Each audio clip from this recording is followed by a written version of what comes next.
Saturday's stage 20 and the final mountain test for the GC riders. A day which is expected to see Jonas Vingegaard bring home this Giro d'Italia.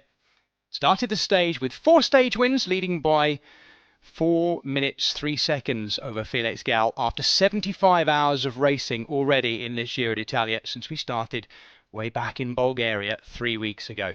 There he was in the Maglia Rosa in Gemona del Friuli, a stage entirely in Friuli Venezia Giulia. 200 kilometres this penultimate stage, 3,729 metres of elevation, and most of it made up through 2 passages of Piancavallo, climbing the second time to the finish line.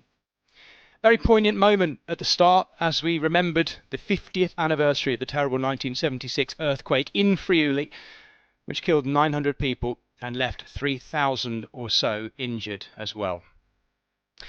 We had an early breakaway of 5 riders: Jonas Vingegaard, Axel Huns, Jack Haig, Andreas Leknesund again, and stage winner Guillermo Tomas Silva of Uruguay. Those 5 were being chased by these 2, and it was a great chase too, Manuele Tarossi and Larry Warbasse, and they did make it across just in time for the Maglia Ciclamino sprint as well.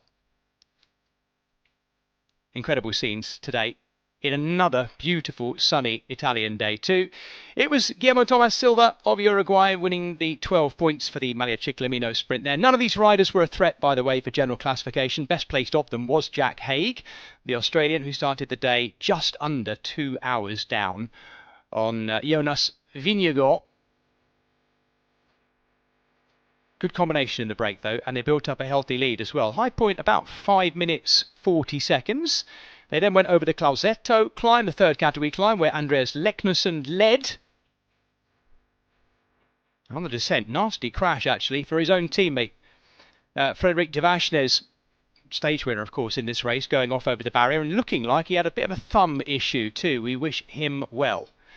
They pressed on, intense heat, of course a Saturday, massive crowds out in Friuli today to celebrate the penultimate day of this Giro d'Italia.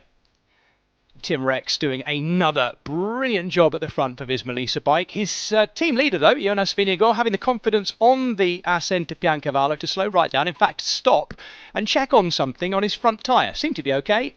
Calm as a cucumber in that Maglia Rosa. Jonas Vingegaard today looking ever the expected winner of this race.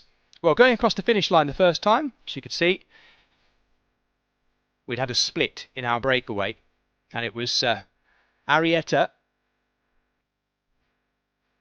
who was behind. They came back together again though, and they came back together just in time for the Red Bull sprint as well.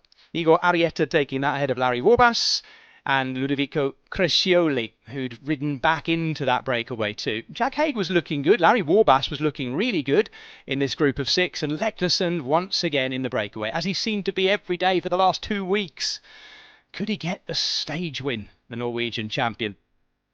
Ludovico Crescioli was kind of expected to be the last man to attack, and really the most important man to attack, it had to be said, was Jonas Vingegaard. 10 kilometres to go he took off. Felix Gall had a go at staying with him, as we've seen on every mountaintop finish so far in this race, and they would catch the remnants of the breakaway. Felix Gall settling into his own rhythm, but gradually those seconds extending and extending as Jonas Vingegaard ate his way up the near 15-kilometre ascent of Piancavallo for the second time.